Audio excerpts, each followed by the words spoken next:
That's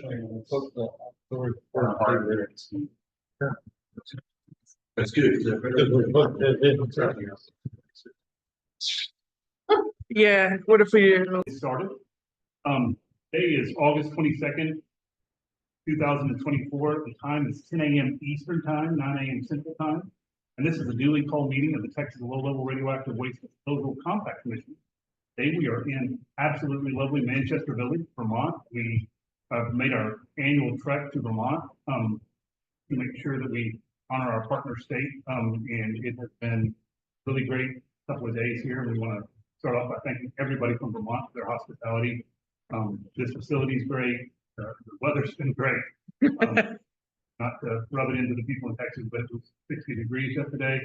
And it's been absolutely lovely. And we appreciate both Commissioner Bradford, who couldn't be here today, and Commissioner Sodick and Deborah Poland for helping host us and all the things done. And we are very honored today to be joined by Tony Lashinsky from the state of Vermont. He is here on behalf of the state, and we appreciate his attendance. And so we want to express as much gratitude as possible. Everyone in Vermont, wonderful meeting here. So today's meeting, like all of our meetings, is also being broadcast via Zoom. And so if you're in attendance via Zoom, if you have a reason to want to speak, we ask that you raise your hand function, which is in the bottom tray of the Zoom screen. We will try to recognize you as quickly as possible. We will have several opportunities for the public to speak, so want to please raise your hand.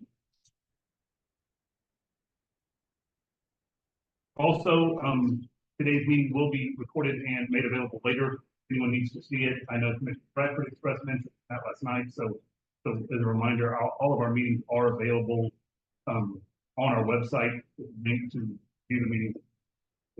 If for any reason today anyone has a technical problem, if you'll just comment in the Zoom chat feature, or if you keep that, contact us via email, we will try to resolve it as possible. But I think we've got our technical issues forgotten. So with that, we will call the meeting to order, and we will do a quick roll call and determination of quorum. We actually have a clear quorum, I think, so we will need to be cognizant of that as we vote. So I see Chairman Sullivan, Chairman of our Rules Committee, Commissioner Morris, myself, and Commissioner Sodick, and then on mine, I know we have Commissioner Mundy. We're also joined today by our Attorney General Representative Rosalind Hunt for the efforts. And with that, I think we can proceed with our business. I've identified Mr. Lashinsky, and I know that Commissioner Bobby Dunek is on with us, and some of our other friends. Are there any other elected officials in the audience today? Any members of the press that we have online with us today? I know nobody's here in person. Okay. Oh, and goodness.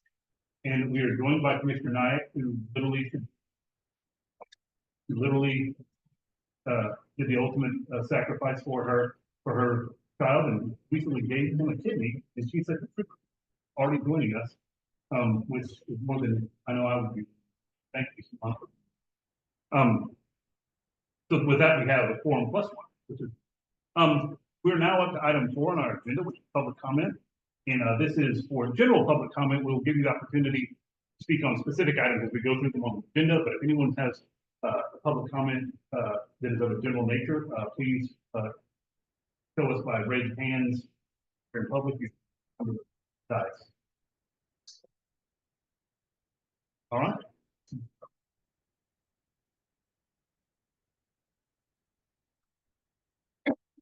Seeing none, I think we can move on then. Item 5, which is the report from Dave Carlson, a waste specialist. And I've already thanked Dave privately for this, but we have been working very closely with WCS over the last couple of months on some issues that we're trying very hard to get worked out, and they have been more than accommodating and more than hospitable to us. And so, not to get him too big ahead, but I want to thank Dave publicly now for all the hard work he has done for our benefit over the last couple of months, and not just Dave, Ryan as well. That way Dave has to share some of the credit. But we do appreciate Dave, and so we'll let him come and give us. Great, thanks, Commissioners. I'm Dave Carlson, Control Specialist. Just looking at where we stand today, I'll go through some numbers for you. So this year, through the end of July, it's 11 months out of 12. This year, we disposed in compact of 9,020 cubic feet and 903 curies, and out of compact disposal, 735,999 cubic feet and 77,666 curies. And just for reference, 77,666 curies, you compare that to 440,000 curies approved. And as we always discuss, utilities by their nature, conservative, and ask for a number of curies that they're potentially going to use. Historically, it's never been close. It's typically been about a third. This year, probably less than a third. You can also compare that 77,666 curies to the 275,000 curies per year that are allowed by statute. And again, it's a significant over statute. So our total disposal since inception, and again through the end of July, is 352,709 cubic feet. That's about 3.9% of our licensed capacity that we consume over customer. And 594,102 curies, which is about 15.3% of licensed capacity. But curies continue to decay, and they asymptotically approach a point where there's much increase because so much more is still on 66.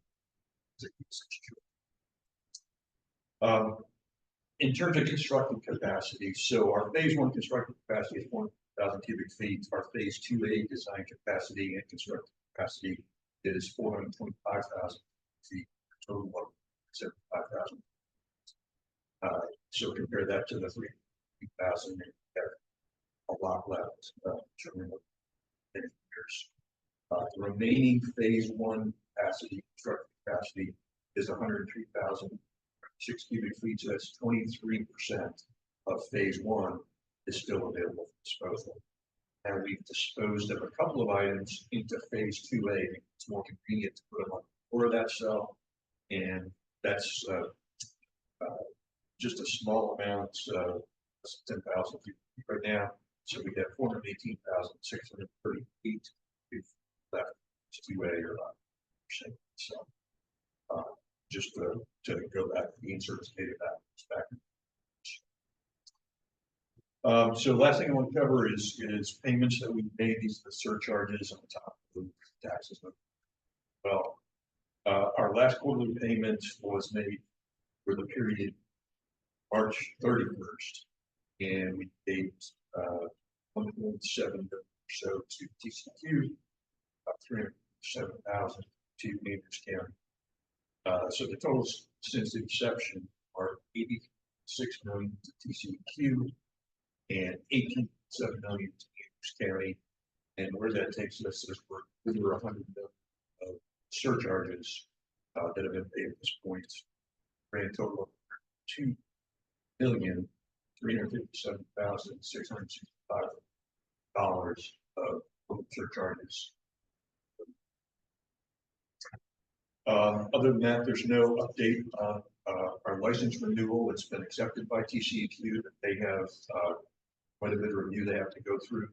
I don't think either us or them would guarantee a date. So yeah, they all boxes and fixed. So we'll see where that goes. And at this point, no other things to report. So it's operating. Anyone have any questions for Mr. Carlson? When it comes to the phase one and phase 2A cell, this is criteria, but how do you make the decision about what goes? Is it a Tetris game or is it? Yeah, it's very much Tetris. So it's we have CAD models of those facilities and in those facilities.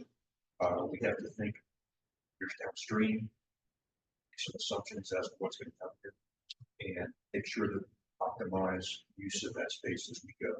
So there's some things that make sense to put in one place versus the other place simply the shape characteristics. Right now, we're still trying to put our cylindrical modular MCCs all into phase one because we have good space in that facility, that design for those.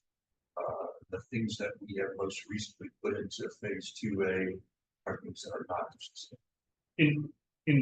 Once phase one is full or that are no longer able to take anymore, is there a plan of cover over kind of a topping out cover that would go on top, or is it simply left exposed? Well, ultimately there is, absolutely. The issue that we have is the design of the facility is not in separate, each phase is not its own separate thing. So each phase attaches to the next phase. And so a complete final cover of the entire phase would not be possible. Some partial cover as we go, certainly would. So again, we're talking 5 years out. In on the application, I understand it is administratively complete, and now it's in a technical review phase. Does the company have anything to do with that, or is that solely in the purview of? So the review is totally TCQ. They subcontractors, but they need to assist them with that review. The way we interact during that process is if there's additional information that they desire to need for that, they can issue us technical notices of deficiency, which means you want more information on this particular to add to our review. So that's a back and forth process that at some point we expect. And will there be a local meeting, Andrews, about the renewal application, or is that only if someone? You know what, I'm not recalling right now. I believe that there is a public meeting associated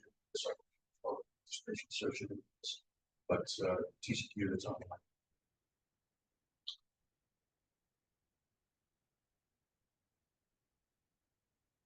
Ashley, can you hop on? Answer that question.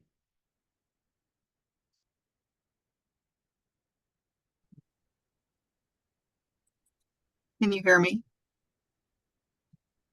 Can you hear me? Chairman?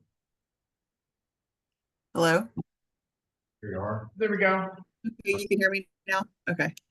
So, Chairman, your question is about whether there'll be a meeting? Yes. That has not, okay, go ahead. I was just going to say in Andrews, not obviously in Austin, but in Andrews. That hasn't been determined yet. To keep in mind, this renewal is a straight up renewal. There are no major modifications to the license in this phase. So, but that's still being discussed. So I don't have an answer for you right now. We're still in technical review, so we have some time before we would make that kind of decision. Okay, thank you very much, Ashley. You're welcome. Any other questions for Mr. Carlson? We'll let him go. Thank you, Dave. I believe Monica Perales raised her hand, so we're going to call on her to see if she has a public comment to make. Hi, my comment is for Ashley at TCQ. Based on the high turnout you had at the meeting, I think it was early this year regarding GTCC and whether or not to expand the license.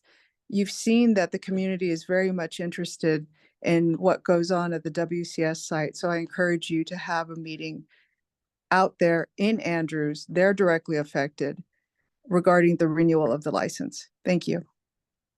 Thank you, Ms. Perales. With that, we are finished with item 5 on the agenda. We can move on to item 6, which is this report. I will not steal too much of Linda's thunder, but we, as I said, we have been working very diligently with WCS on the management rule issues, and I am very happy to report that I think we are very close to having an agreement with WCS that will be the governing document for their reporting of some information as opposed to compliance with the rule. We're still working with the governor's office, determining if a rule is necessary, because obviously there's more than just WCS that would be subject to the rule. And therefore, we may still need the rule simply to ensure that other entities also, give us the reporting that we need, but WCS has been really wonderful to work with on working this issue out, and we have really made great strides, and I think we're very close to getting something done. With really good news. But with that, then I will turn it over to Linda and let her give us the update on the rules committee. Well, thank you, Mr. Chairman. Everyone knows that there's the compact revision 31 tax 675 several months ago. Published in the Texas Register. Action was taken by the Commission, so it expired July 12th.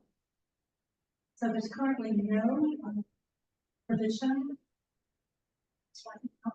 However, it should be reminded that 31 tax 675.24 management rule is in effect, the original version of it. So, far as Mr. Hurley process of finalizing some changes to the rule, there will be proposed experience shape stream.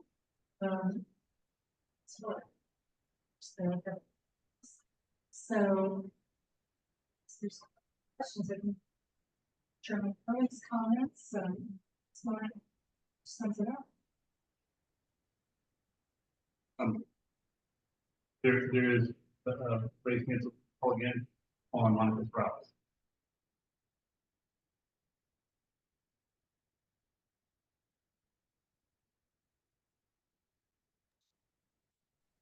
Chairman, thank you. Again, Monica Perales for the Permian Basin Coalition. We recently met to discuss the management rule. This is the first time this year that we meet to discuss the rule. We had discussed it last year, and we fully support the rule as is. We want full transparency. We understand WCS is concerned about the cost of cooperating and complying with the rule, but we see it as a cost of doing business. We support full transparency, and we want the management rule passed as is. Thank you. Thank you, Ms. Perales. That's very nice to hear. We appreciate that. Any other questions about the rules committee? Well, with that, we are done with item 6 then. We can move on to item 7, which is the capacity committee. Lisa is not here today. She was unable to attend, and so I will give a very brief overview of what I would have been a report.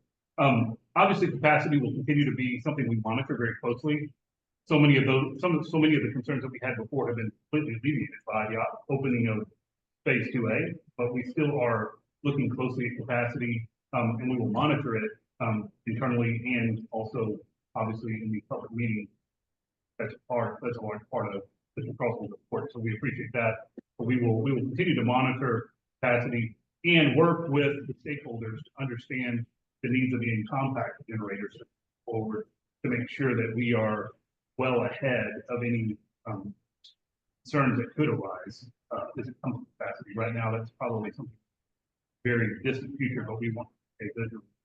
So nothing sneaks up on us. So I think that would be the entirety of the capacity report. And with that, we can move on to item 8, which is contingency plan committee report. And I know Commissioner Mundy is online, so we'll ask if he has a report about contingency plan. No, excuse me. Yeah, there's no new updates. Thank you very much, Jeff. So with that, we are through items 1 through 8 in the agenda. We're now to item 9, which is a consideration and possible action on import applications. As anyone who's got an agenda can see, we have a ton of them, over 20. So unless there is objection from any of the commissioners, we were going to treat them as a group and let John go through all of his technical committee reports on all of them and then vote collectively on them. If anyone has a concern about that or wants to pull out any specific import application, please let me know, because we will do that. But otherwise, we will let John kind of run through all of them at once and then take a vote on all of them. The one that we may need to pull out is the one that would be a contingent query application, right? We could, I will note that Okay, during the tech. Perhaps that one side. Simply. okay. So with that, I will turn it over to the vice chairman for the technical committee report on all of the import applications. Well, good morning and thank you. So I will, try to go through these, please, if there are questions. Pause.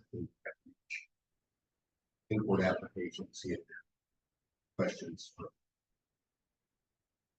Our first application today was from CNC Environmental.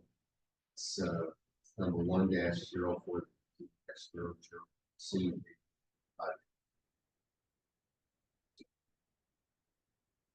CNC is a broker to license waste collector and processor, requesting authorization, disposal. They specifically requested authorization for Class A, Class B, Class C stable sealed sources of discrete items. And those waste streams were approved for disposal at this facility. Letter corresponds from TC dated August 8th, 2020. I will note now that all the letters from TC that same date, August 8th, 2020. So I probably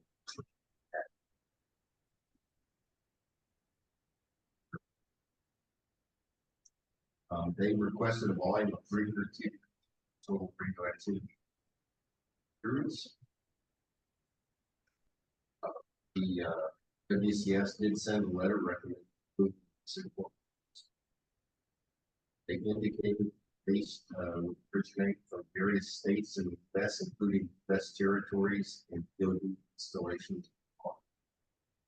These were states from the Northwest Compact, Rocky Mountain Compact, and Southwest Compact, which will require export authorizations. And today, those export authorizations, so they would have to be provided to the commission for review and for submittals.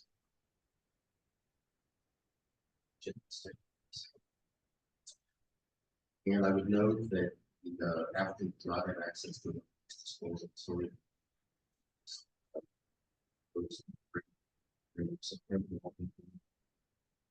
John's sound is cutting in and out on this end. You want to hand him a mic?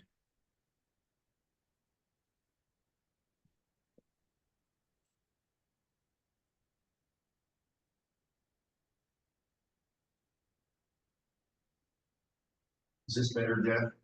Yes, sir. Let me repeat, they requested an agreement for a period of September 1, 2020, July 31, 2025. If they only want to go through the end of July, that's what their application is. So Should we just make it the end of August? Maybe they made a mistake there. It just seems odd to me. I additionally thought it was odd, so I don't see a problem since the nature of the agreement is we'll send them an agreement with dates and they choose to sign or not sign. So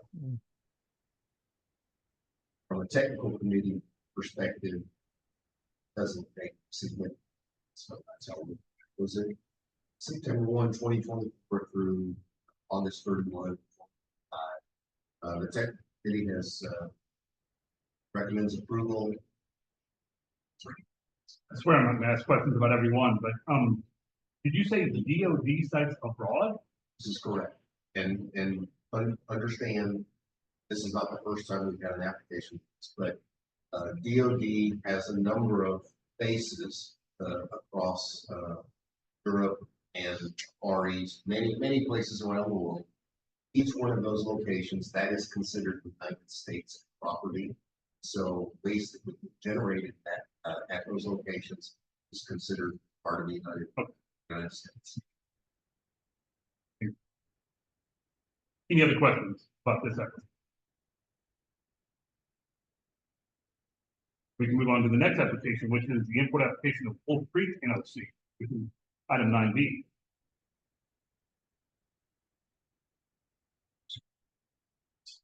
The technical committee received and reviewed a new for application. Their operating corporation received May 8th. First number -0.33. This case will create this generator.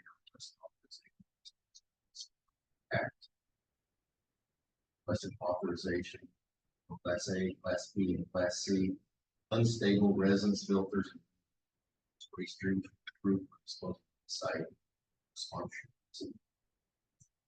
They requested a volume of 7 total radioactive.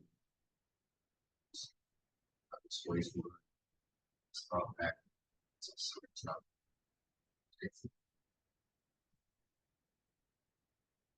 And they requested agreement from September 1, 20, August 30.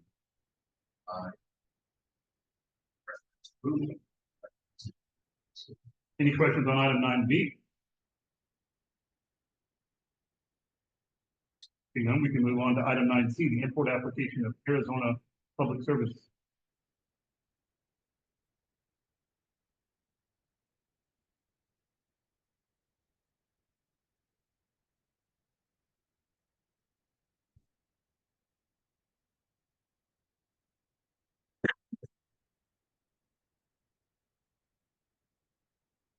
The technical committee received an application for Arizona Public Service Palo Station. See June 5, 2024 for this number -00434. Palo Verde is a generator requesting authorization to dispose of waste. They requested authorization for Class A, Class B, Class C unstable ion exchange resin, cartridge filters, sludge, evaporated bottoms, dry active hardware. This waste stream, food for disposal of the site, sponsorship. They requested authorization for 2,000 cubic and a total radioactivity 600 curies. That waste will originate in Arizona, which is part of the southwestern compact. Doesn't require export authorization.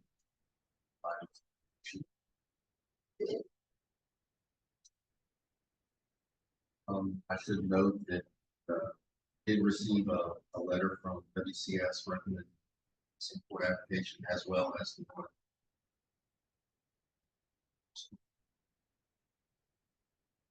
And the applicant requested an import agreement from September 1, 2024 through August 31.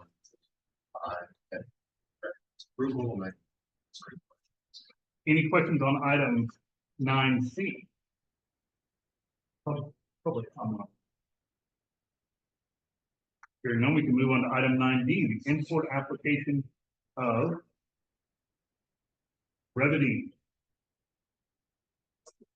The executive has received and reviewed an import application for Revity Inc., previously known as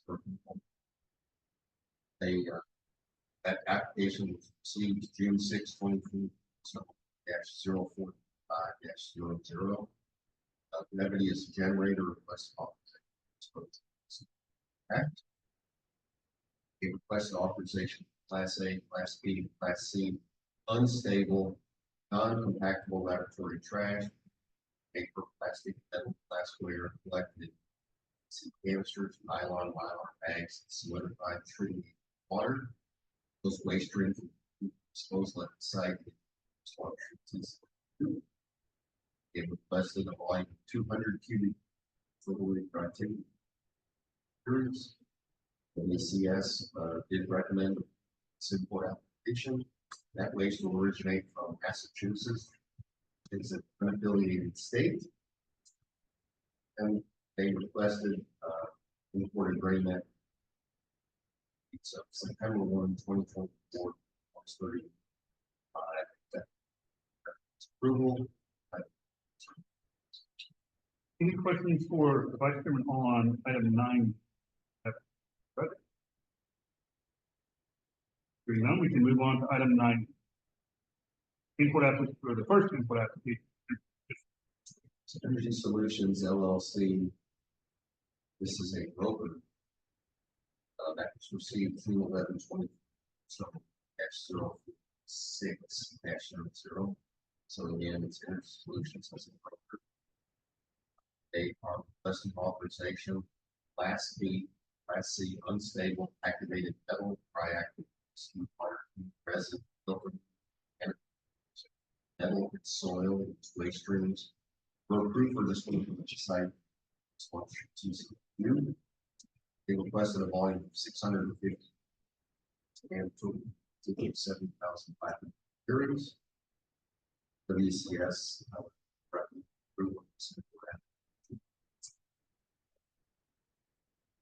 Energy Solutions has indicated that wastewater treatment all states except those in the Texas Compact, including Puerto Rico and Washington. So any waste from the northwest, southwestern, Rocky Mountain,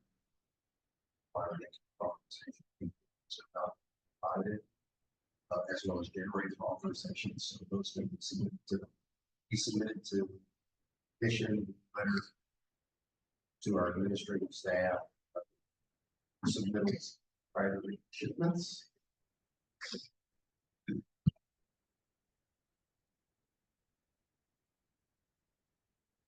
And they have requested agreement period of September 1, 2020. Actually, I think it's a type through August 30.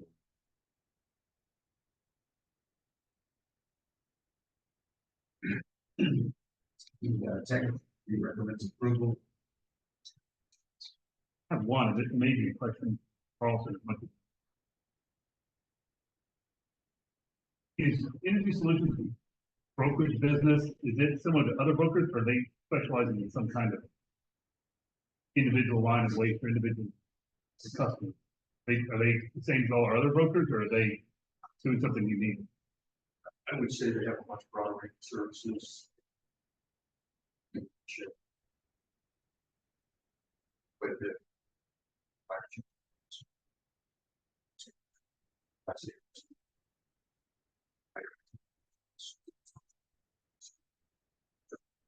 Broader.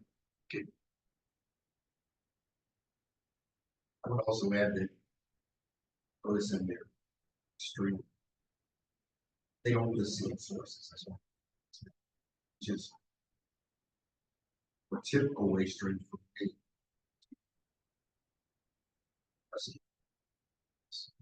Just to clarify there, I mean,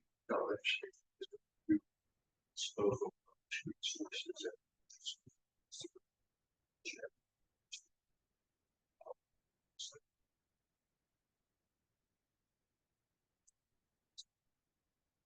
Okay, thank you both very much. Is there any other questions for the tech committee on item 9E, the first import application of energy? Being none, we can move on to item 9F, the import application Vistra. The technical committee has received for application district work. Received June 10, 2020, number 043700. In this case, this is a generator authorization. Question authorization, Class A, Class B, and Class C, stable, mixed ion exchange present. Application is approved and disposal compact facility. They requested authorization for 4,000 cubic 200 curies. This WCS did send a letter recommending approval. This was indicated waste will originate states of Pennsylvania and Ohio, which are part of the Midwest and application compacts throughout our organization.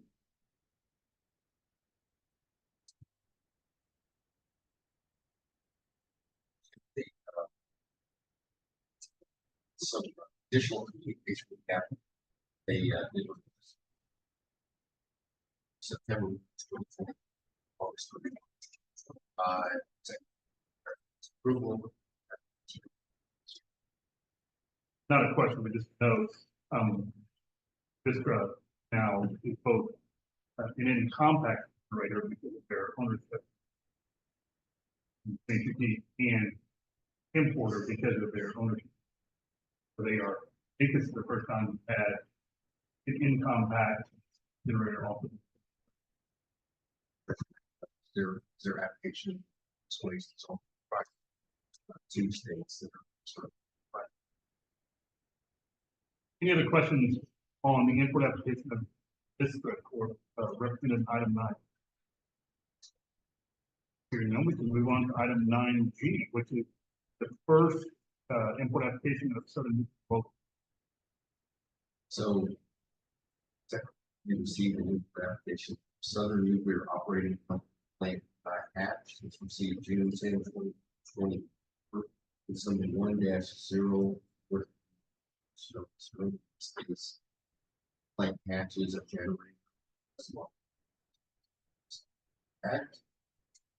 They requested authorization for Class A, Class B, and Class C unstable mechanical filters, radiator hardware, and miscellaneous dry active waste, and those waste streams will be for disposal at the site.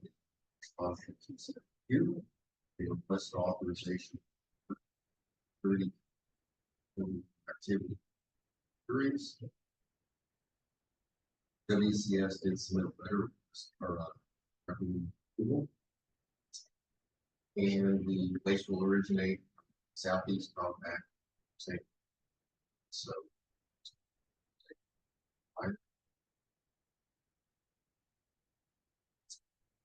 And they requested an agreement. September 1.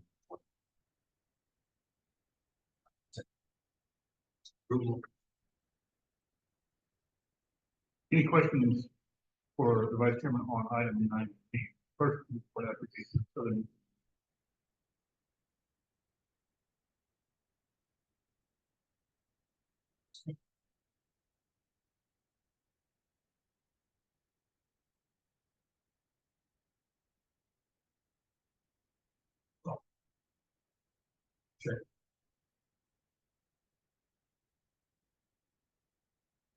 If Okay. there's not. Okay, with that, we can then move on to item 9H. The second import application of Yes. So, we technically received an import application. Solutions LLC on at TMI2 Solutions. That was received June 13, 20. So, I'll stop there. And post online. There.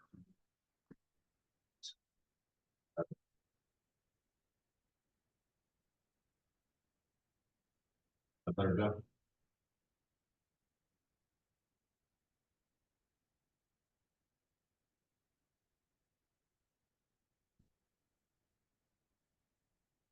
This case, Energy Solutions, TMI is a generator organization.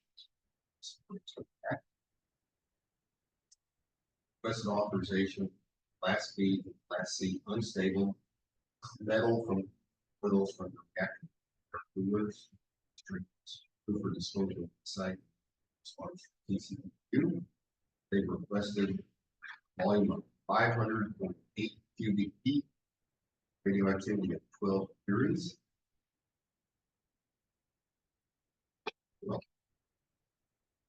PMC 500 mil.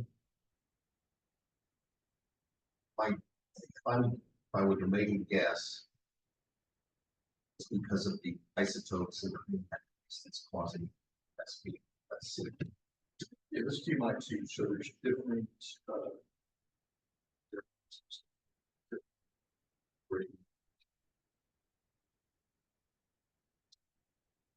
Because of the problems that they had, TMI, fuel melt, isotopes, got into.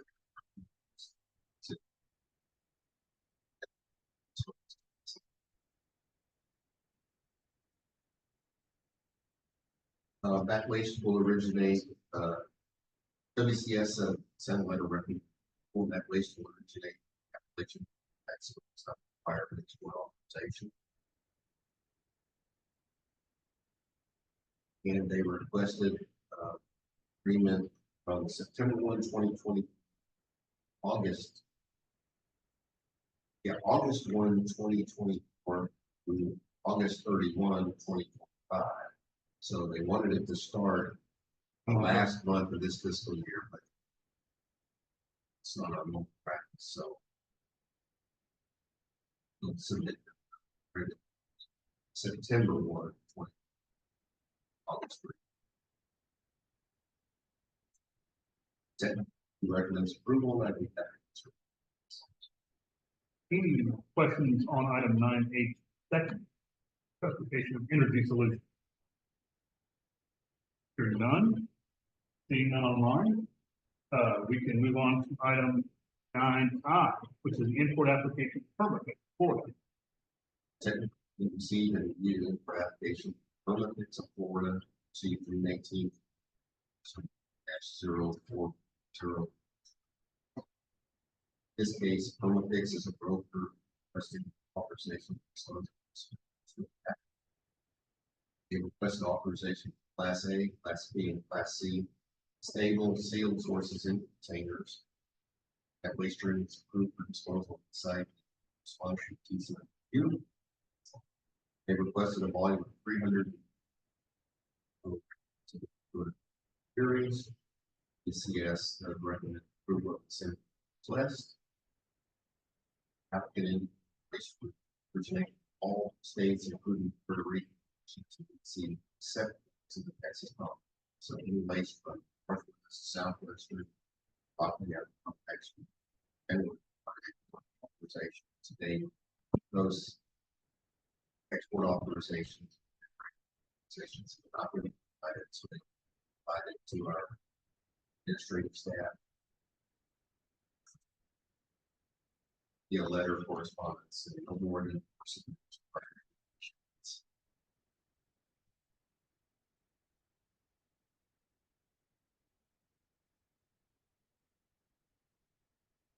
We'll get through this one in the next one.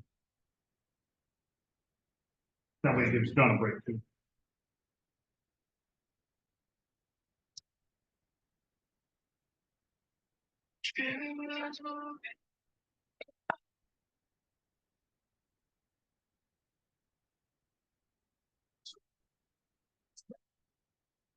They, applicant has requested in dates, next fiscal year, so September 1. Sorry. I recommend approval and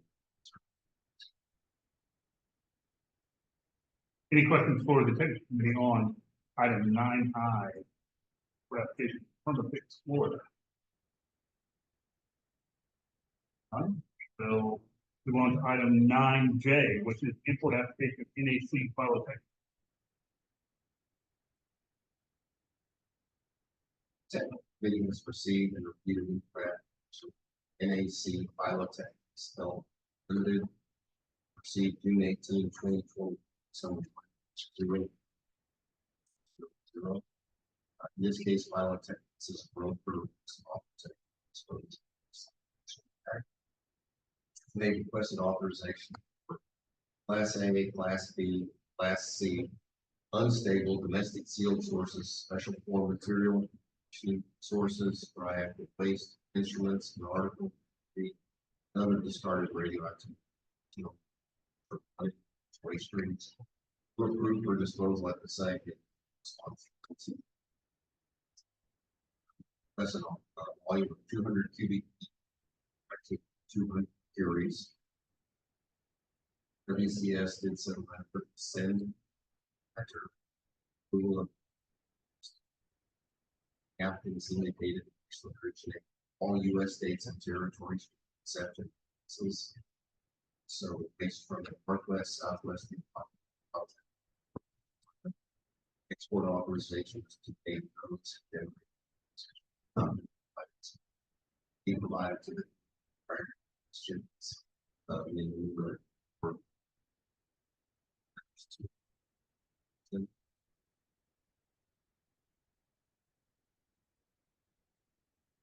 They have indicated they should be small quantity generators.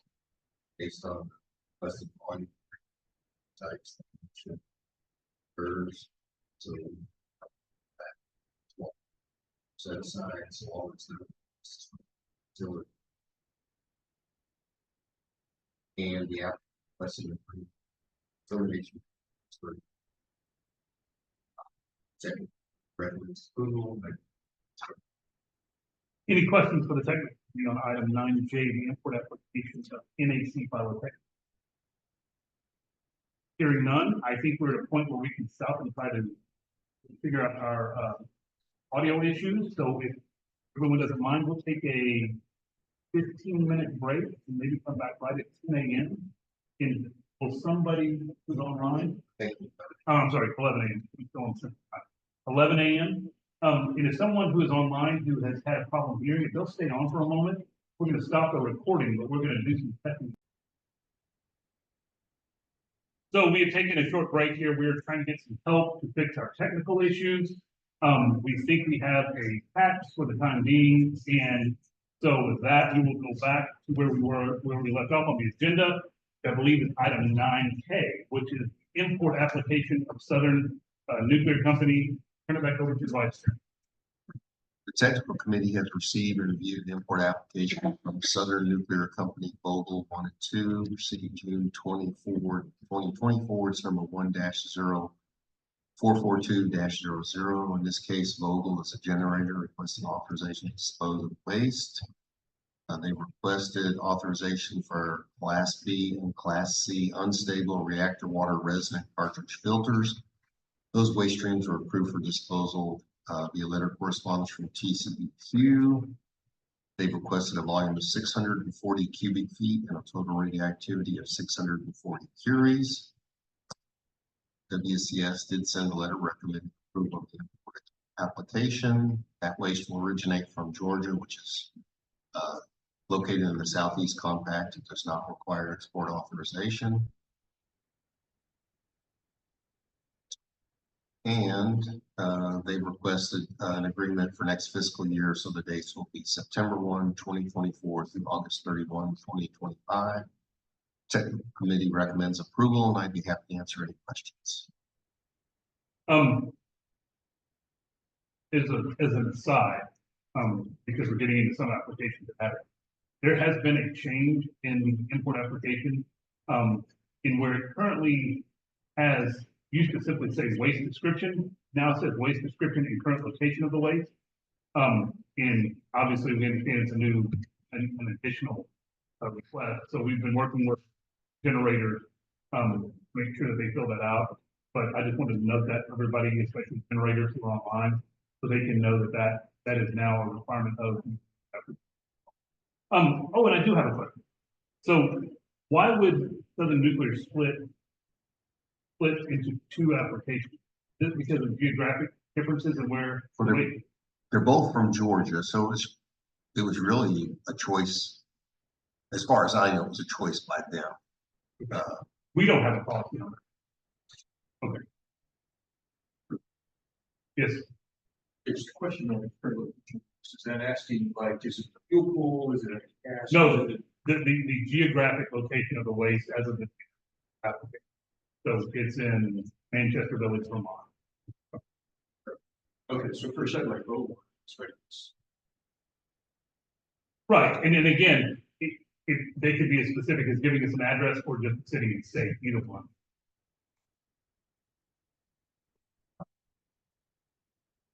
Right. Right. Any other questions for the vice chairman on item 9K?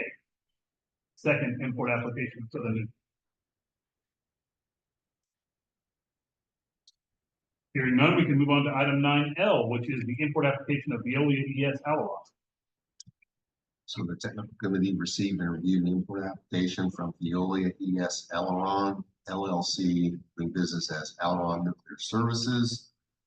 It was received June 25, 2024. It's number 1-0444-00. In this case, Alaron is a broker requesting authorization to dispose of waste in accordance with the Act. They requested authorization for Class A, Class B, and Class C stable and unstable encapsulated sealed sources and dry active waste consisting of paper, plastic, wood, metal, cloth, rubber, foil, etc. And those waste streams were approved for disposal at the site via letter of correspondence from TCEQ. They requested a volume of 2,000 cubic feet and a total radioactivity of 700 curies. WCS did send a letter recommending approval of the import request. Alaron has indicated that the waste would originate from all states and U.S. territories except Texas and Vermont. So any waste from the Northwest, Southwest, or Rocky Mountain compacts will generally require an export authorization. And to date, those authorizations and generator authorizations have not been provided, so they'll need to be provided via no more than 4 communications with our administrative staff prior to shipments.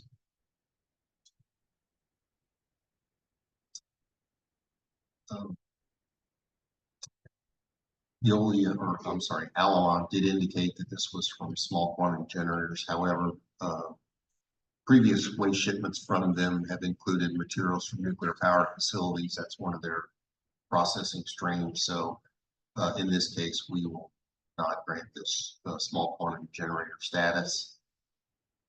They did also indicate that they will self-generate some waste, and the information they provided in terms of where that waste was come from is acceptable to the commission. And so additionally, the agreement have dates of September 1, 2024 through August 31, 2025. Technical committee recommends approval.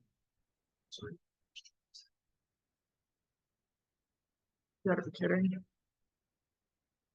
Back on. Any questions for the technical committee on item 9L, the import application of Veolia ESL? Hearing none, we'll move on. Sorry. Yes, sir. Chairman, I just had a question on 443, what about the final one? Yes, was that? That was the trunk. Speak up, Stephen, so they can hear you online. That was Song submitted a second application. Dealt with their request for help staff, producing volume. That's later, that's 45, so. Withdrawn.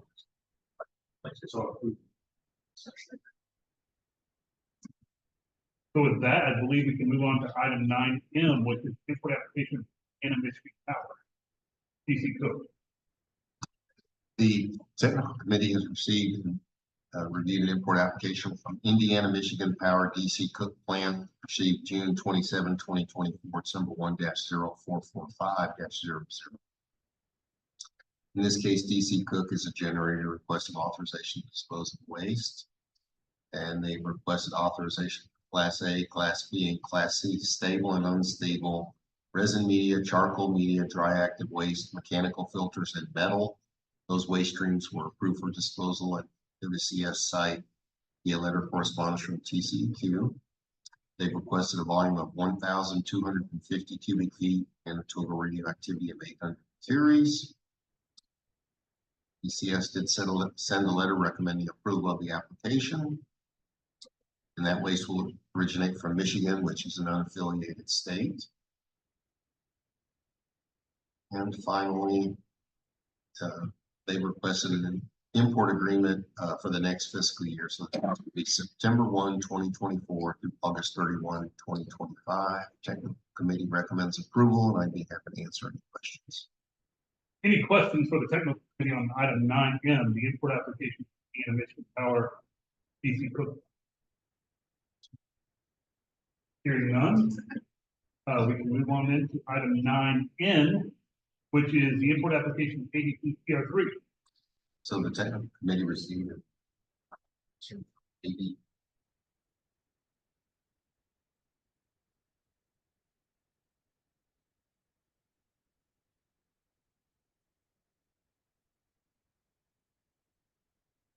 It's back on. CR3 received July 2nd. Number 1-0. I'm gonna go find someone. 6-00.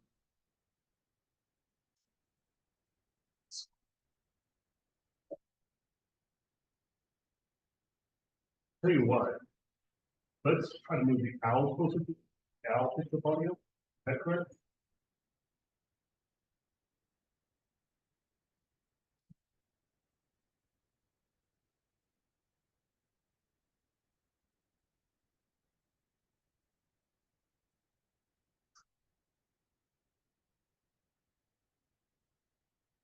Right. Test the mic, in the, people online. Hear me? Get a thumbs up. That good? Thumbs up. Thanks. Continuing on. We received that application from CR3 July 2nd. 0446-0.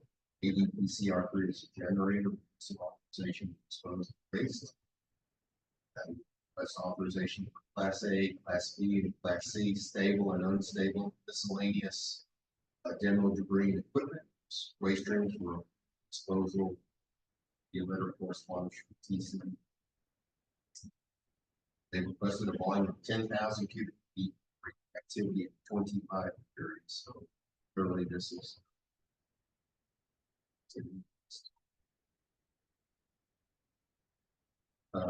WCS did send a letter recommending approval of the application. The waste will originate order, which is part of the Southeast Compact, it's not prior export authorization. Finally, they requested its fiscal year's September 1, 2023. Technically, we recommend approval of ID. Any questions for the committee on item 9 in ADPCR3 application for it? Pardon? Hearing none, I think that means we can move on to item 9O, which is the import application of Bionomics. Did you receive an import application from Bionomics Inc. Received July 8th from -047-0. In this case, Bionomics is it's a broker requesting authorization disclosure act. Requesting authorization Class A, Class B, and Class C stable and unstable sealed sources and containers, including completed drain and shielding separate shielded sources, were approved for disposal of the site. You requested a volume of 3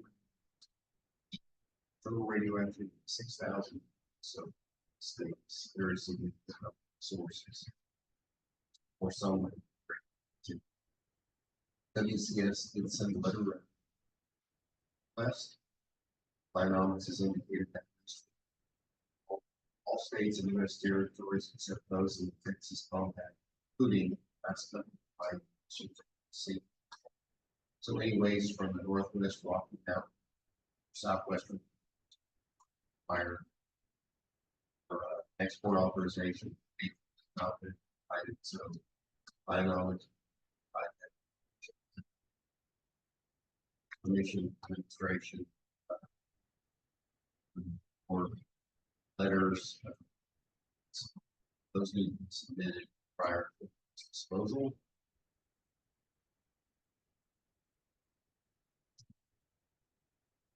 They have indicated that the waste be small quantity some volume periods. Occurs so long as no utility. They requested an agreement fiscal year for the next fiscal year, so September 1, 2025. He recommends approval.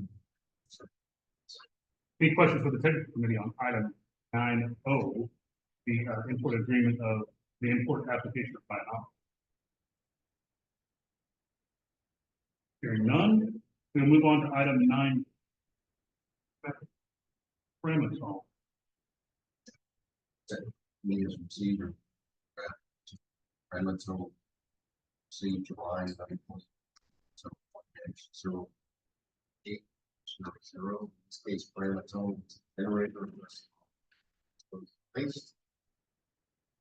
Requested authorization, Class A, stable, dry active waste, spent resin, glass medium metals, waste stream. Site. They requested a volume of 34,000 cubic, total rated activity 10 degrees. 3. WCS did send a letter. Gramatones and gramatones. State. Southeast compact, it's not required.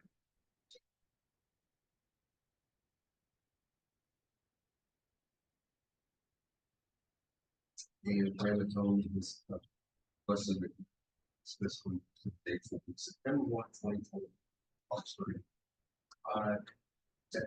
We recommend approval. And I think Any questions for the technical committee on item 9P? For that parameter?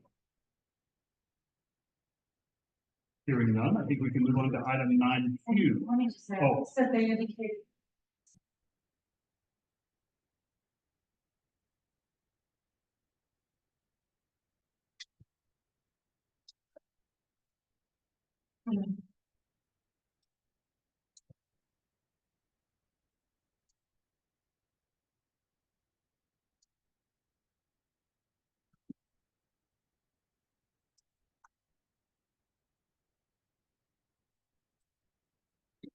we had all the application of staff. Graviton ships regularly to the farm, has had a regular generator. Small. Particularly one. So you would not grant that small. Tax. Thank you.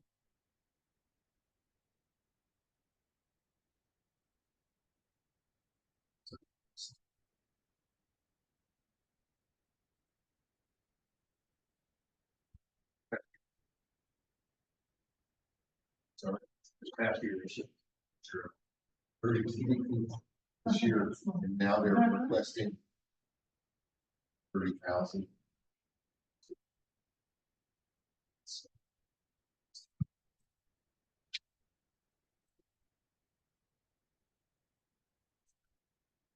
Ready for the next one? I believe so. I think we can move on to, I'm sorry, are there any more questions before we move on? Next item is item 9Q, the import application of aerojet ordinance.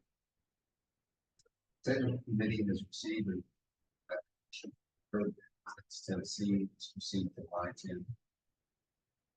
And it's number 1-0400. This case, aerojet is generator supply protection. That's the authorization. Class A, unstable, rate oxide. Approved for disposal at the site. 272. Listed a volume 1,500. Series.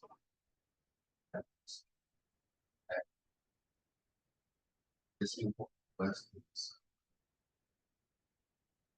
recommended through CS. In that district, Tennessee, which is the southeast of that top part. And they requested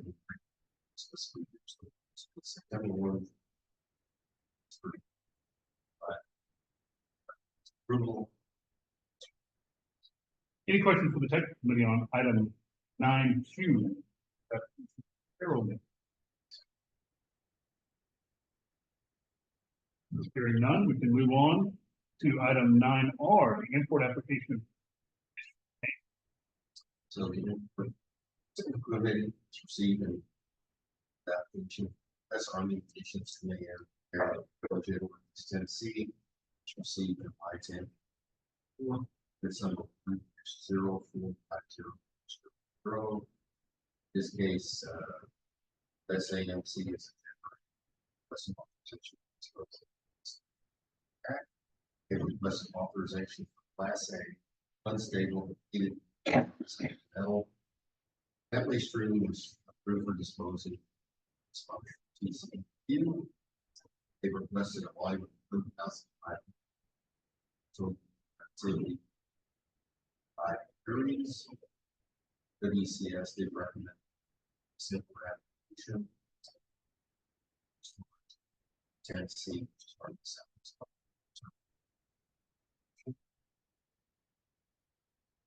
And similarly, requested in fiscal years to be September 1. Sorry.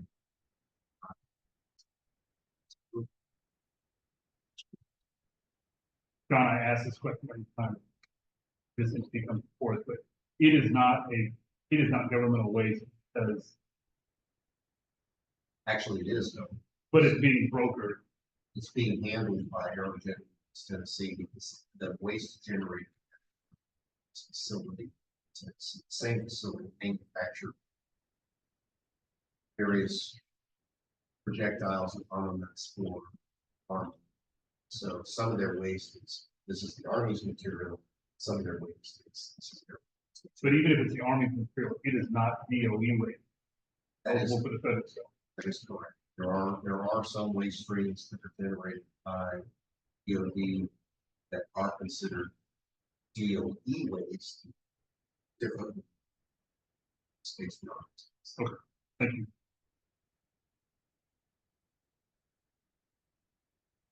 And, I'm sorry, this one, okay.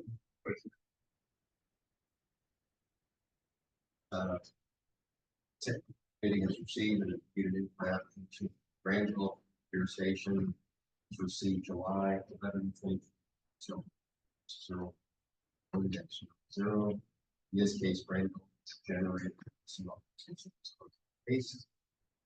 They requested authorization for Class C unstable radiator hardware system channels control.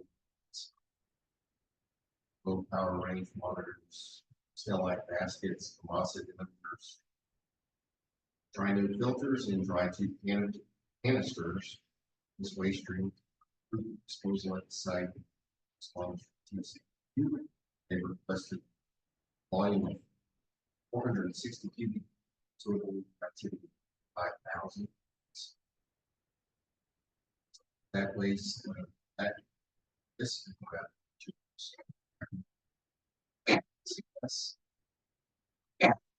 Originating from the state of Mississippi, which is the Southeast Compact.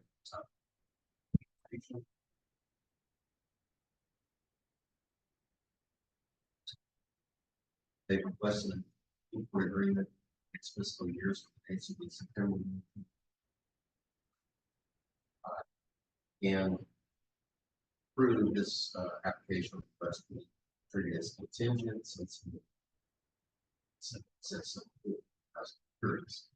so I'll stop there. Want to go ahead and treat this one separately. Just want to put it in. I think to make sure it's clear, we probably need to have a motion for all the rest and then separate motion. But we can do those all at the end. So the committee recommends approval. I think that's Any questions on item 9S, import application, result? Hearing none, we can move on to item 9C. This next import application. committee proceed or review for application solutions LLC. This one go later. Received July 17th. So 50452. This case, Energy Solutions, like I said,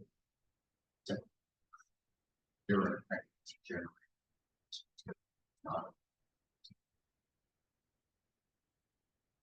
They request authorization Class B and Class C unstable process, thermally processed resins, filters, resins and dry active waste.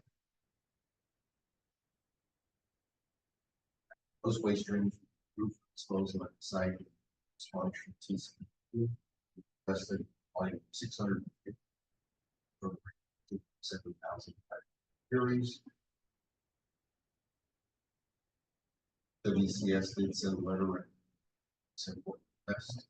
At wastewater originating in the state of Tennessee, which is part of the southeast of. It's not required.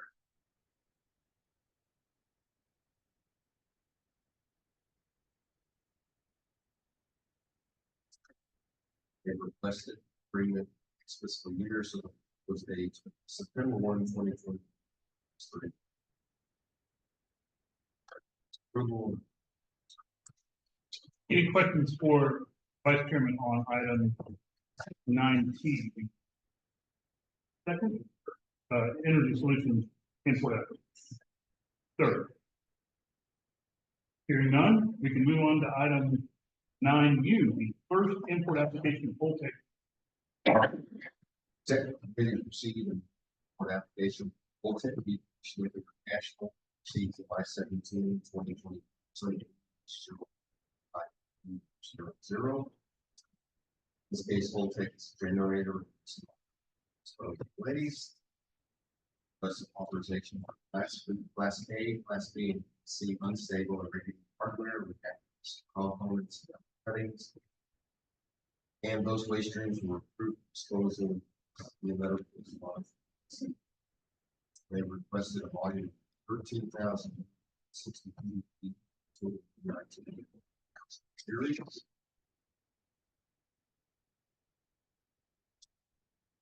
WCS did send a letter recommending. And the applicants included states of Massachusetts, New Jersey, or Michigan. 3 of those states on Jersey is part of the event. Actually, it's not required there.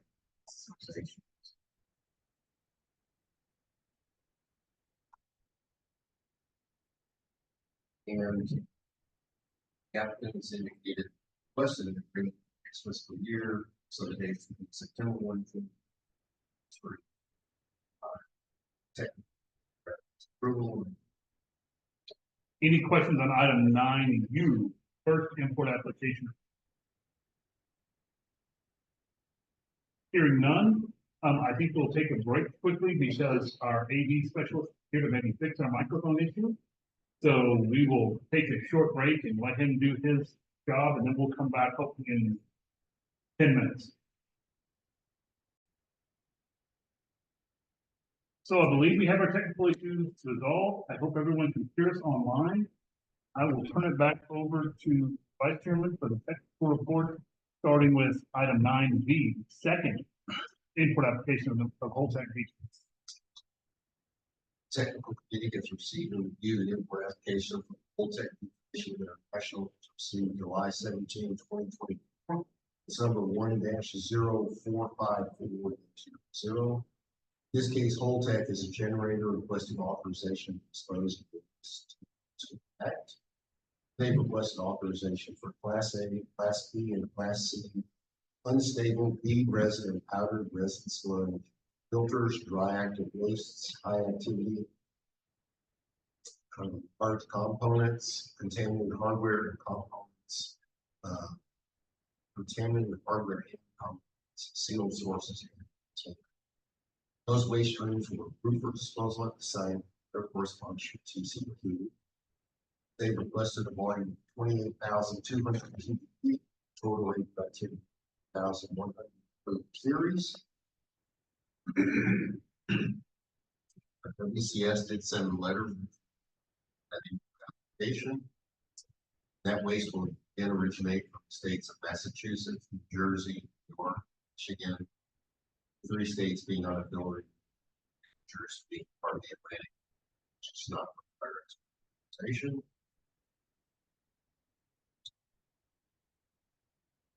And they requested to bring next fiscal year, so states September 1, 2020, August 35. Approval. Any questions on item 9B, second import application? Hearing none, we can move on to the final item, item 9W, the import application of energy solutions on behalf of San Onofre Nuclear Generating. Second, committee has received an application Solutions LLC at San Antonio Generating Station. It's received July 18th. It's number 1-055-0. In this case, Energy Solutions Sciences generating waste. They requested authorization for Class B, Class C, unstable, segmented, radiated hardware container. That waste stream is approved for disposal.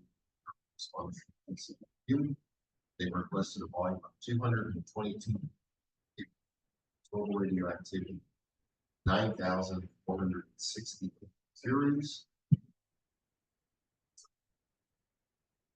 WCS did send a letter of application that place from California, which is part of the Southwestern program. So applicant will have to submit export authorization Southwestern.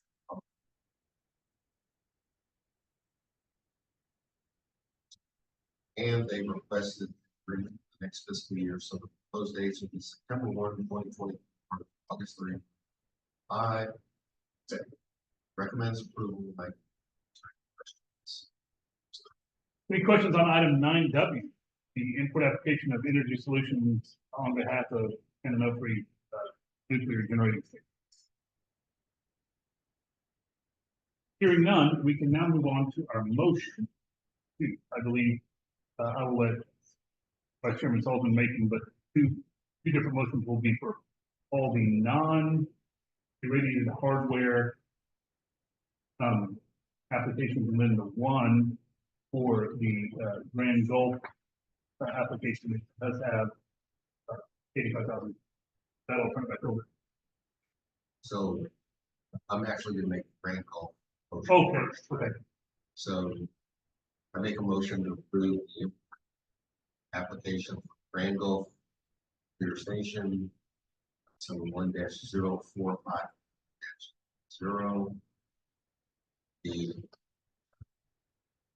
waste class is Class B and Class C. Waste form is unstable. Waste stream is radiated hardware consisting of channels, control plates, LPRMs, stellite baskets, velocity private filters, and dry tube canisters. Volume is 462 feet. Total radioactivity is 85,000 curies. Waste will originate in the state of Mississippi. Terms of the dates for the agreement will September 1, 2020 through August 31, 2025. And this thus will be treated as contingent since the various. There's a motion. Is there a second? Second.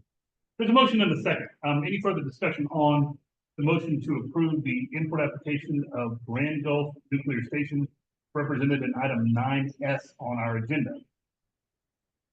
Any public comment on item 9S? Hearing none, I think we can move on to a vote. All in favor of the motion to approve the import application of Grand Gulf Nuclear Station represented in item 9S in our agenda, please indicate so by saying aye. Aye. For the record, please indicate chair also voting in the affirmative. With that, I believe the motion passes. So we can now move on to the other motion.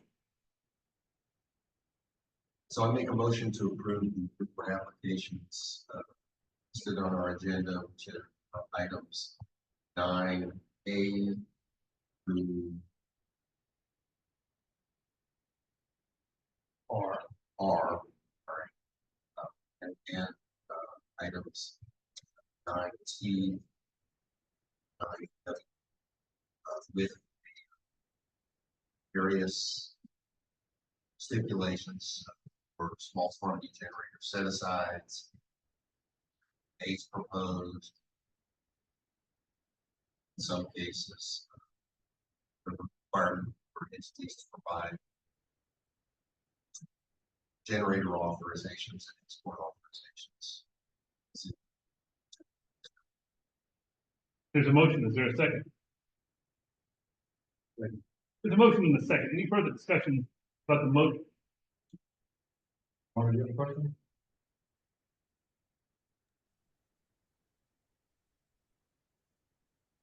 Questions so far?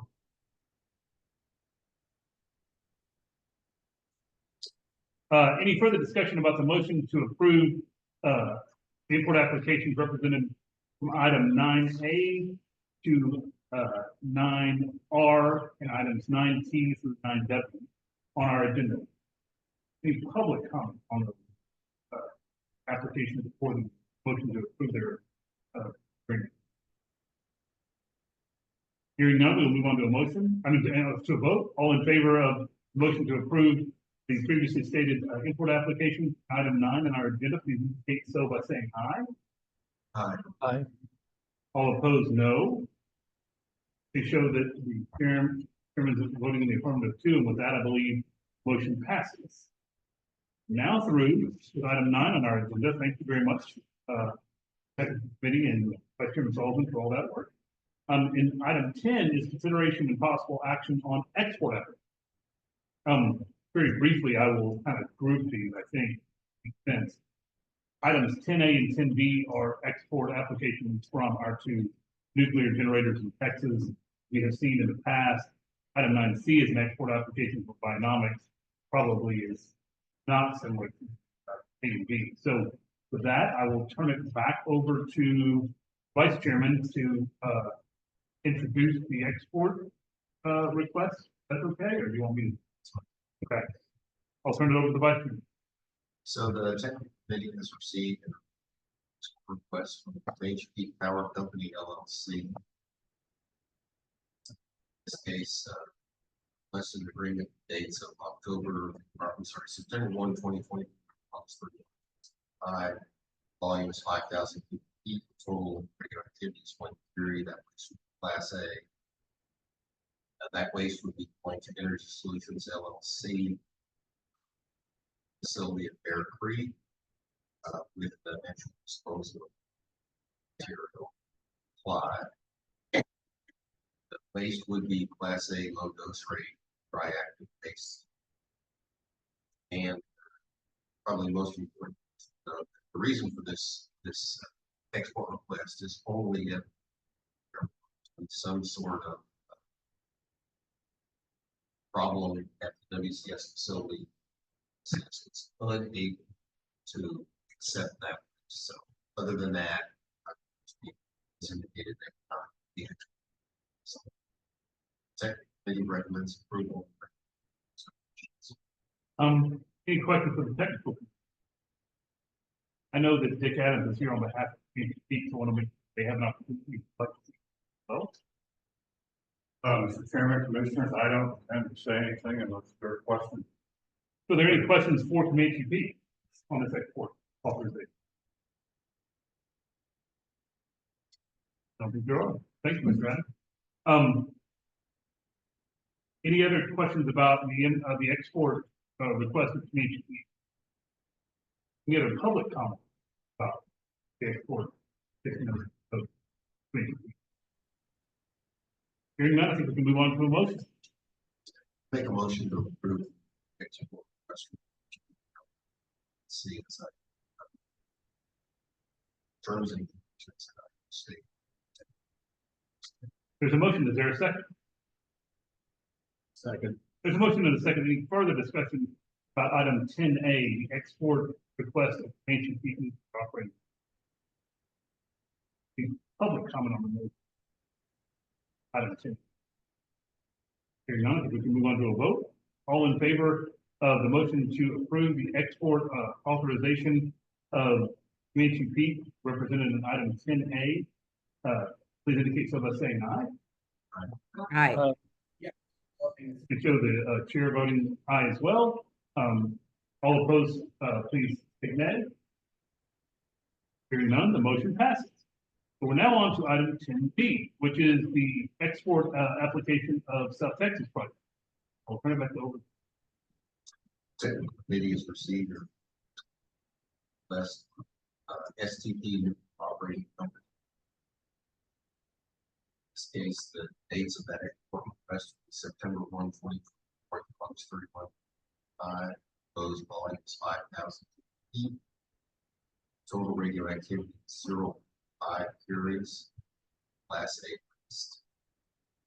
That material would go to the Energy Solutions Bear Creek facility. Disposal 5 facility. Waste description is low, Class A prior waste. And similarly, South Texas project, only reason they use this export request is in WCS were unable to receive. So, short of that, STP.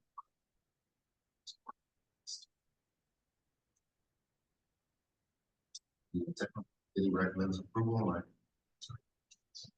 Any questions for the technical committee on item 10, export request itself?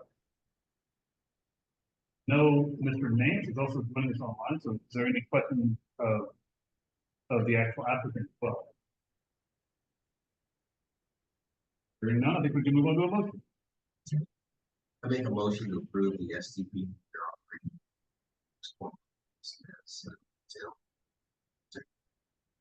There is a motion, is there a second?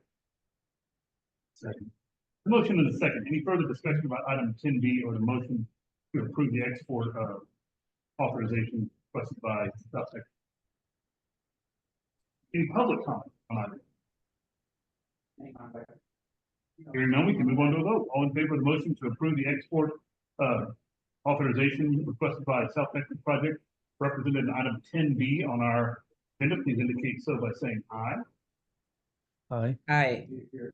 Please show the chairman voting aye as well. Any, all opposed, please say nay.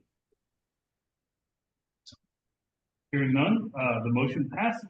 We are on to item 10C, which is the export authorization request of Bionomics.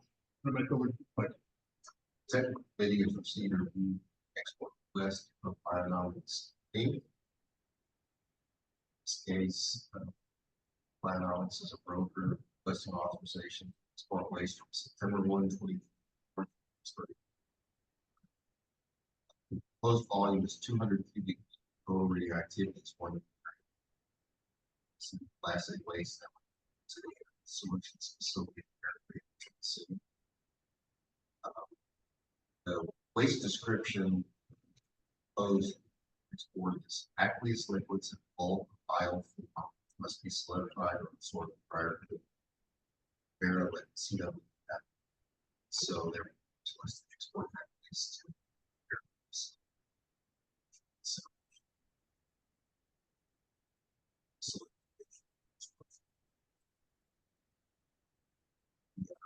technical committee recommends approval on item. Any questions of the technical committee concerning the export authorization request from Bionomics?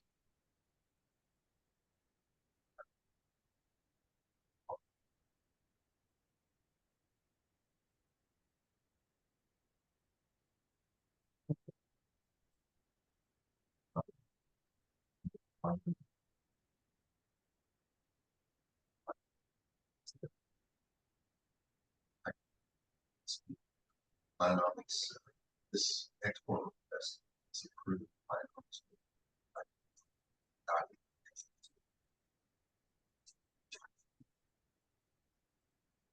Any other questions for the technical? Any public comment on export authorization request by Bionomics?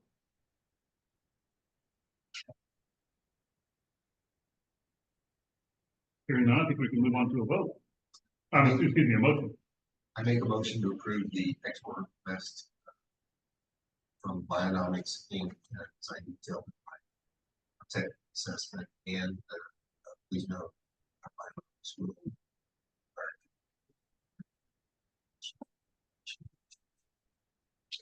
There's a motion. Is there a second? Second. Motion and a second. Any further discussion about the export authorization request of Bionomics represented in item 10C on our agenda? Any further public comment about item 10C or Hearing none, we can move on to a vote. All in favor of the motion to approve the export authorization request of Bionomics subject to terms stated in the motion, please indicate so by saying aye. Please reflect the chairman voting aye as well. All opposed, nay. Motion passes. So with that, we are through with item 10 as well. And I would like to do something maybe to make everyone's schedule work a little bit better. The chairman's report has one and maybe two things that we're going to need to go into executive session on. And it's also rather housekeeping driven, which probably most of the public attendees don't want to hear about. So I was hoping we could move, and this is really a question for Rosalind. I'd like to move item 12, the executive director's report, ahead of item 11, and then take up the chairman's report at the very end. Is that okay, Rosalind? Can you do that? Yeah, you can change the order of the items. Okay, so then what we'll do now is we'll handle item 12 next, which is the executive director's. Couple items for you.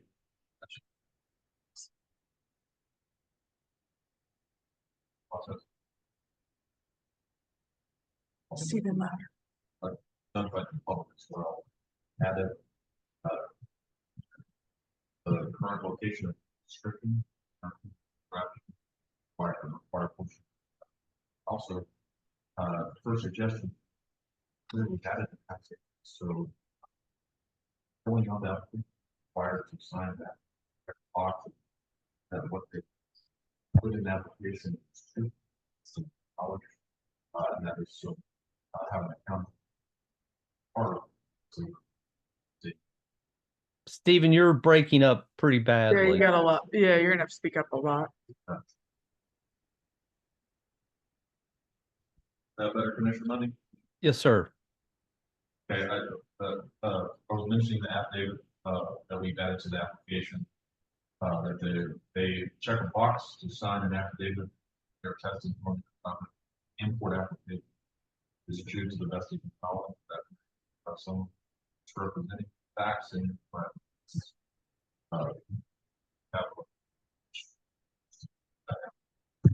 no question about that. I'm happy.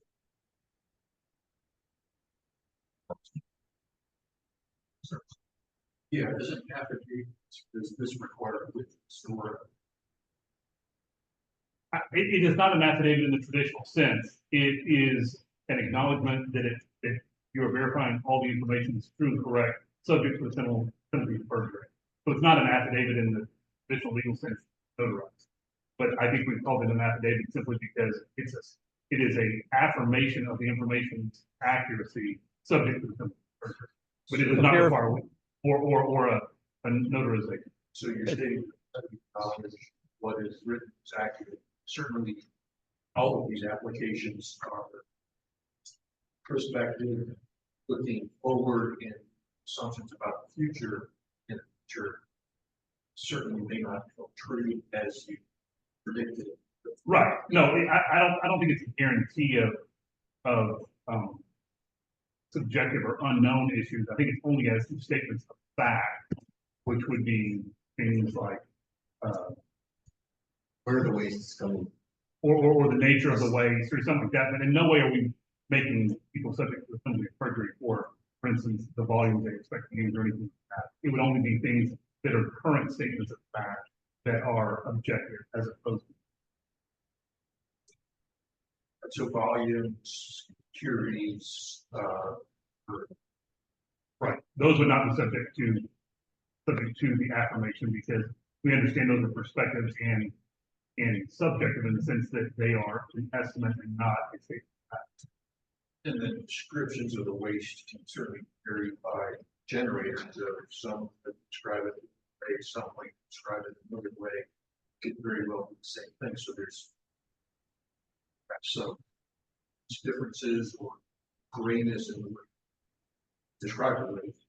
Yes, and I think John and Linda chime in on this, but I think what we mean by that is that to the best of their ability, they are giving a description that is accurate, and if you choose to use different words or use a different nomenclature, I don't think that's the issue. I think it will be something where they say, this was dry active waste and it's not clear reading. you know, those kind of clear ones. But there's a method to resolve it. They made a mistake, obviously, for an amendment. They changed. And some sort of mistake. Volumes, different. There is another. That applicants come back and say, oh, it was mistake. Right, so.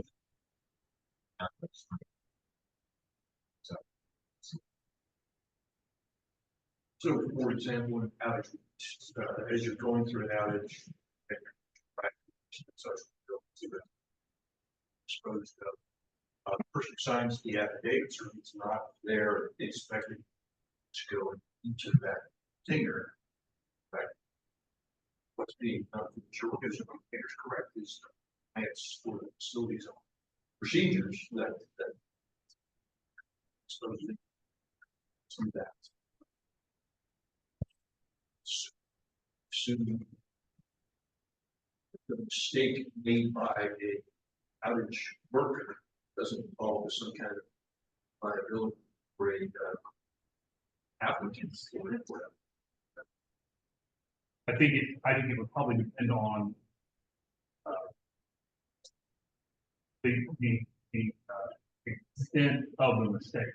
If it was a mistake that was done on a minor mistake, obviously would not fall into that process, into that category of something that you would find to be dishonest about the application.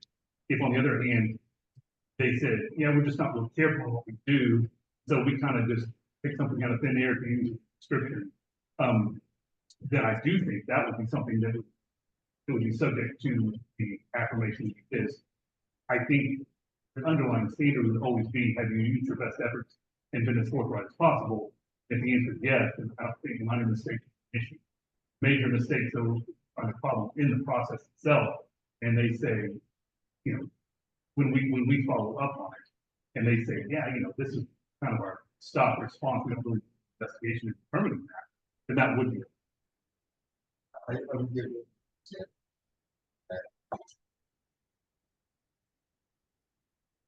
Regulations require TC restraints.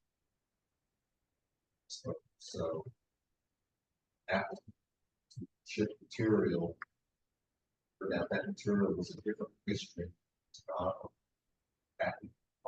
think that probably that's TC.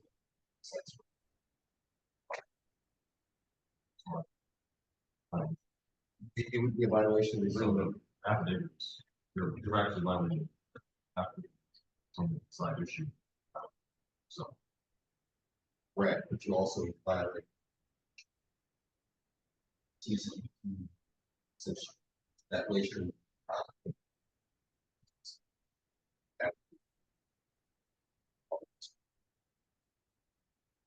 And obviously, my goal here is not to scare away generators to go to other places, to make this very clear. So it's very straightforward. So if someone taking that affidavit fully understands everything you're doing. In my mind, for example, everywhere. Dated hardware, the other filters and resins and half pocket. Pretty much everything else. Pretty much everything else is a very broad category. And I would say this. And it will be listed certainly on profiles of membership values. So. And I think the resolution is, if there is something like that where they think we are not confident in saying, you know, if for some reason there is a question about, I don't know which category does this fall into, I don't want to be accused of perjury because I list a wrong category, then I think that explanation should maybe be included in the application, and then we can work with them and try to figure it out. But I think what we're striving for is as much transparency as possible, which would include if they have a legitimate question and they don't know how to answer some question within the application, then that should be something that we work out in advance of them submitting the application. And if they say, hey, there's a category here that I'm not sure how to answer, I think if they work with us to resolve that, then of course there would never be a problem. Isn't the point that, whoever signed the application has satisfied himself or herself that it's accurate, to a reasonable degree? It's a prediction. It's always a prediction based on budgets, based on planned outages, based on. So it's a prediction on a given date that, as we know, will change by the time of execution. The prediction is still accepted when it falls into, but outline of what was predicted and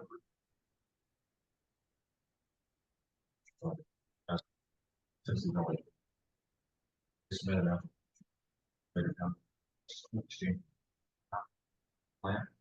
Have it have. It's changed. We'll do everything. But they do change. It's just enough.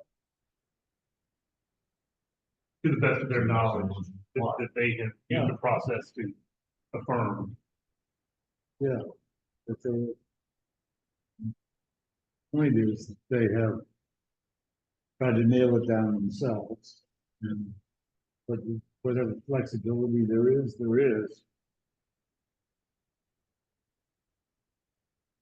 Simply that somebody else didn't write this, make the measurement. Or whatever. If someone is accountable for the information, Yeah, with the understanding that some of it is subjective and is not something that you can state as a matter of fact. But we understand that it's the things that are stated as a matter of fact that we want to make sure the person signing it has said, I have used the process to confirm to the best of my ability that this is all true. yeah. But I think ultimately it's even more important that our prepared to ship the waste should go back to ensure that whatever ship falls into. Oh, sure. Yeah, and if something's changed, they need to inform us and we need to figure out if that requires an amendment or if it doesn't. And so, yeah, I agree. So the submit of the application, make the prediction, but then the shippers of the waste are two different individuals with different responsibility chains. It's incumbent on them to ensure that what they are actually shipping within that's authorization. Yes, and again, of course, that would also be subject to the agreement that's been signed prior to that shipment. That would mean it would be also a breach of that agreement if for some reason the authorized waste that has been included in that agreement is not what's being shipped, then they would need to come back and seek amendment because the agreement doesn't allow for it. Yeah, I agree with you.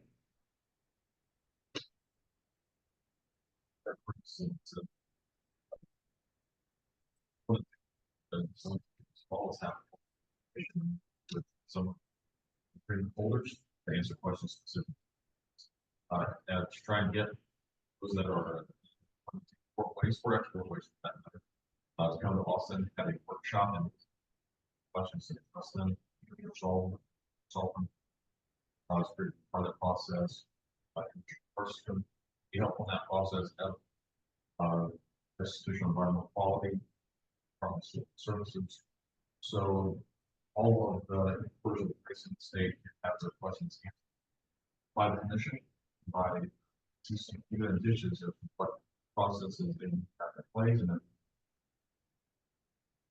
by example in the state. One of our public effort that the legislature asked us to do. And that'll be available.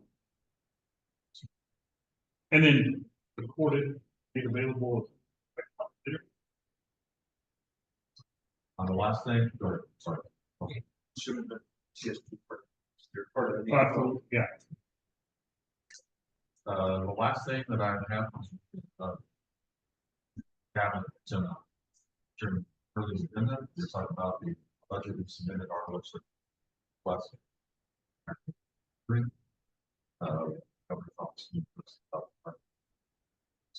well, questions about that? Was happy to part of that public hearing.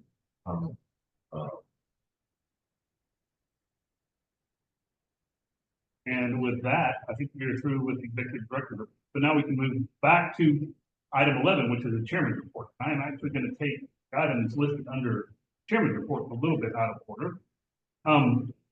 But I will take the first one up.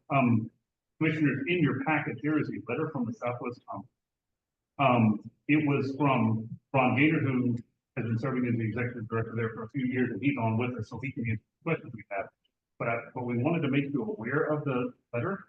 The letter, I won't read it in its entirety, but the letter is directed to WTS, and it is concerning export authorizations required for waste leaving the Southwest Compact intended for places other than the compact waste. And Mr. Gaynor states in the letter accurately that obviously we do not require import authorization for waste going to wreck or sell, or for that matter, I guess, anywhere else that the state that may end up other than the compact waste facility. But the Southwest Compact has now taken the position and informed everyone that even though we don't require import authorization that way, they are going to require export authorization that way. And I think, I think that was effective on as of June 24th. But this doesn't necessarily have a direct impact on us, because obviously what's described as fully the Southwest Compact's business. But I wanted everyone to know about it, if anybody had questions about it.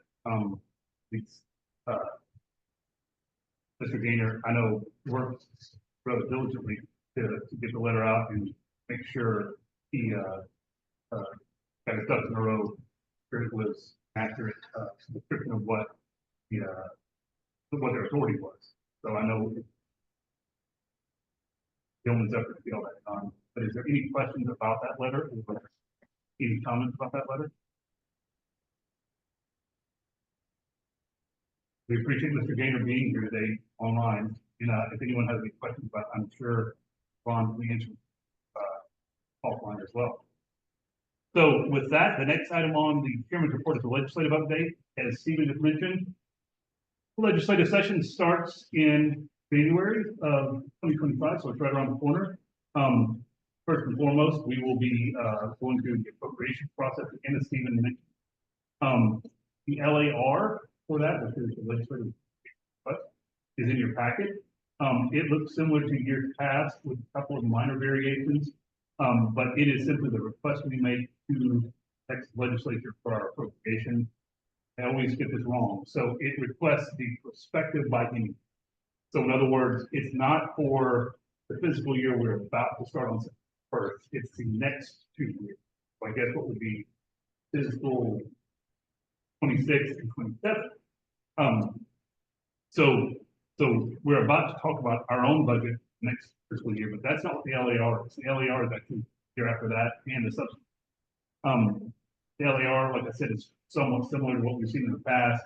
We are not asking for a large sum of money. In fact, we have probably end up carrying over to our budget this fiscal year and next fiscal year. So we are appreciative, obviously, the money that the legislature gives us. Work diligently through that process, like Stephen said. But he happens to want to be a part of that hearing or show up for it, please let us know and all these information. I'm now going to jump down to item 11D, which is our audit. Our statute requires that we have an annual audit done by third-party audit firms. It is also included in your packet. It is, like I said, a requirement of the statute, and the audit came back with no significant findings. Obviously, it's there for you to read as well. But we need to approve that audit and adopt it so that we can comply with our obligations under the statute. So, if anyone needs a moment to read the audit, please let me know. But otherwise, Chair would like to make a motion to approve the audit for this will be fiscal year 23. So does anyone have any questions? Does anyone need time to review it? Okay, then the chair makes a motion to approve the audit from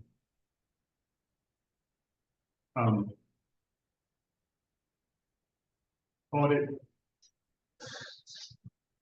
Brandon, this is Jeff. I do have one question. Okay, Says we're not asking for any additional funding for the next biennium. Are we gonna, I had a question in my mind whether we're making a ask for a legal item. For yes, legal we are. counsel. And yeah, what we're gonna do is we're gonna probably, and we can discuss that in public, but we are probably gonna go into executive session to discuss some issues in our budget because it necessarily requires us to talk about employee salaries and review. But one of the line items in our proposed budget for next year has a line item for compact attorney. And Okay. so, So page 2 of the audit, the first full paragraph on page 2, the commission is not asking for any additional funding during the next biennium. That would not be a correct statement then, would it? no, it's the same total amount, it's just a reshuffling of that amount in different categories. Okay, so that they just look at the bottom line number, not the categories. Correct. Okay, thank you. Anyone else have any questions about the audit itself? And the audit firm, I'm sorry, was Hankins Easta. Did our audit this year? That's a new firm we have not used in the past. But does anyone have any questions or comments about the audit? Then I think we will take a vote on the approved. Oh, we need a second. I'll second. Thank you very much. So there's been a motion and a second to approve the audit from Hankins Easta for the fiscal year 2023. That's been included in the commissioner's packet. Any further discussion about the motion for the audit? Hearing none, we'll move on to a vote. All in favor of approval of the audit of Hankins Easta for the commission for fiscal 2023, let's say aye. Aye. All opposed, no. That motion passes, so the audit is now approved. Also included in your packet, and this is very confusing. There is not the LAR, but the actual proposed budget for the coming fiscal year, which would be fiscal year 25. And it's got several categories, some of which I believe we should discuss here in the public forum, but some of which probably require us to go into executive session related to personnel matters, or salaries. So I think the best way to do this maybe is see if there are any questions about the budget other than specifically related to personnel matters. If so, I think we got to have that discussion public. But if don't, then we can then go to executive session, discuss personnel matters. Any questions about any of those other line items? Like I said, they probably look pretty similar to what you've seen in the past. The one noticeable difference is we have included a budget for compact attorney. I think there has been some discussion may require us to also redirect some funds for a technical specialist. Maybe that's not really reflected in this. But otherwise, you can see the different categories such as rent, travel, all of the things you probably come to be familiar with in the past. So any other questions other than personnel items about the budget?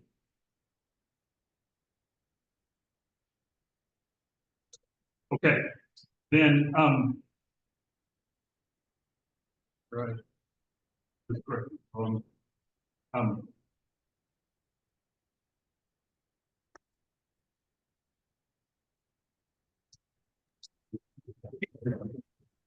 Brandon, could you clarify which item on the agenda are you meeting for personnel matters? Related to the approval of the budget that includes salaries. So by definition, approving the salaries is going to be a review of performance of personnel. So the first three lines in that budget talk about salaries for our executive director, assistant executive director, and so I think that is a personnel review.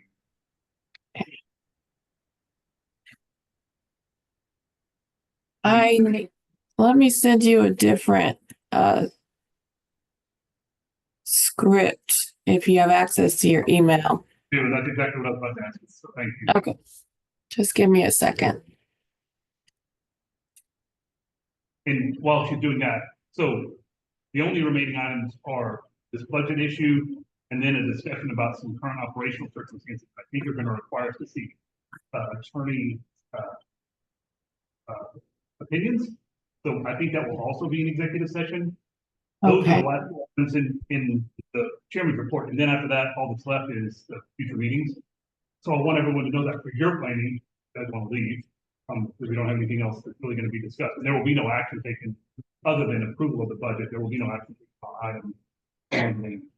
But so all we've got left is probably gonna go send us to executive session, then we'll approve a budget, then we'll go back into executive session, to seek attorney counsel, and we'll be done. So for your, everybody's planning for. Yes, sir. So, Chairman, my question would be, say, are the operational circumstances of the future site, like it garage and the. No, specifically, it's, having a discussion about the discussions that you and I had. That day we met at your office. And so I'm just going to ask some questions of our legal counsel on that and make sure everybody else, if they have questions for legal counsel, they can ask those. That will be it. But there's no action taken. Okay, I'm almost done. I'm gonna send it to you now.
Rosalind.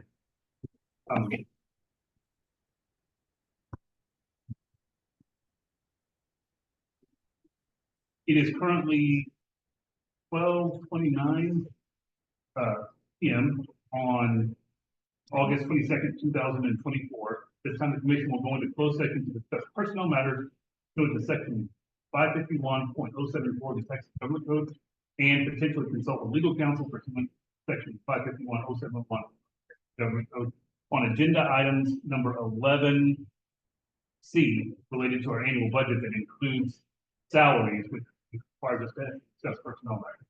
No action will be taken in the closed session, and the board will reconvene in open session at the end of the closed session. We have another room for it, so if you all want to stay here for any reason, and we will be adjourning to another room. And Rosalind and the commissioners, I sent you the call-in number for the conference call, so we can do that. So if you'll give us about 5 minutes to get there, we will be there, and then as soon as we're done, we will come back into open.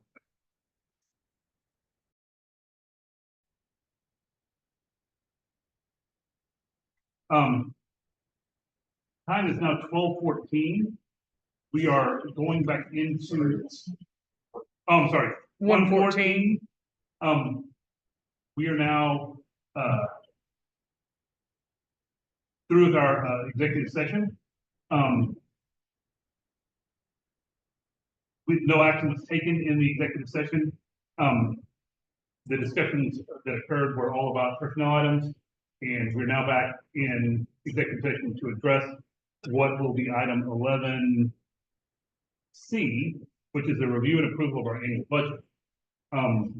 So the annual budget is included in everyone's packet, and we all used it for references in the executive session, but we will now take a vote to approve the budget as is in the packet, but for the purposes of clarification, the sums for all of our contracts in the budget are not statements of what we intend to have the contract amount be, but simply the upper end of the contract amount, subject to further personnel review and the execution of the contracts with everyone that we do on an annual. So with that, the chair is going to move to accept the annual budget. It's reflected in item 11C and in your packet. Is there a second? Second. There's a there's a motion and a second. Any further discussion about the budget? Hearing none, we'll move on to a vote. All in favor of the approval of the motion to approve the budget for the coming fiscal year, which will be September 1st, 2024 to August 31st of 2025, please indicate so by saying aye. Aye. Please show the chairman voting in the affirmative as well. And with that, the budget is passed, subject to further negotiation of individual contract amounts. The only other item on the chairman's report was item 11E, which is discussion about current operational circumstances. We are going to table that discussion, subject to some further investigation and maybe some outside consultation with Rosalind about some of the issues. So, because we haven't asked her to look into this issue yet, so discussions today probably wouldn't be very fruitful because we need some time to look.